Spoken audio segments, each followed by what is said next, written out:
Ever feel like the world is just a little too loud and you're over here wondering if there's an introvert survival guide you missed? Well, guess what? There is. And you're about to get the VIP access. Being an introvert is like having a secret superpower, but instead of flying or laser vision, you get the ability to turn invisible in crowded rooms. Let's dive into how to function as an introvert without feeling like a social wrecking ball.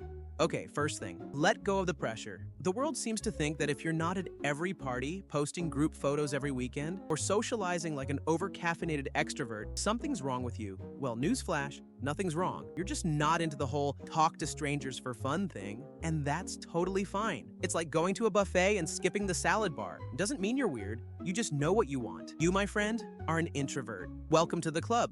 Now think of your social energy like your phone battery. If you're out too long in social situations without recharging, you're going to be at 2% by 3 p.m. And guess what happens at 2%? You start sending those, "I'm so sorry, I'm just really tired" texts, and everyone knows it's code for "I'm hiding in my bed with snacks." So, introverts, here's your life hack. Plan your social energy like it's a Netflix show. You wouldn't binge watch 10 episodes in a row without taking a bathroom break, right? Same goes for socializing. Take breaks, step outside, or just pretend you're checking your phone when you really need a few minutes of quiet. It's all about recharging. And here's the kicker. You don't have to talk all the time to make an impact. Introverts have this amazing skill called listening. Yeah, while everyone else is out there trying to win the prize for most words said in 1 hour, you're quietly soaking in the conversation like a sponge. And when you finally speak, it's like the room goes silent, waiting for your golden nugget of wisdom. People don't just listen to introverts, they lean in for that one line that's going to make them think for the next week.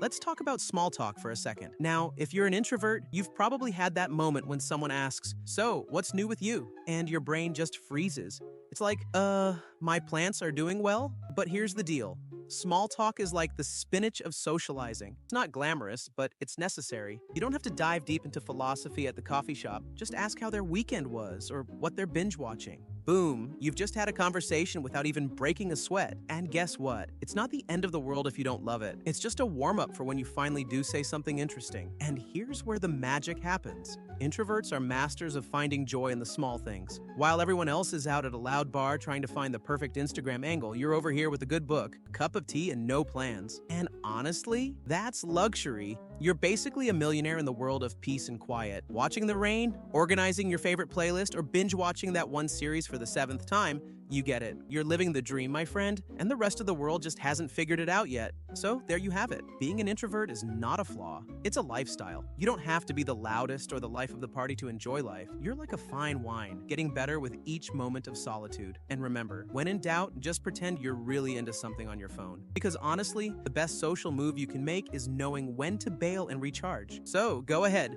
own your introversion like a boss, and don't let anyone tell you that staying home to cuddle with your couch is anything less than a personal growth retreat.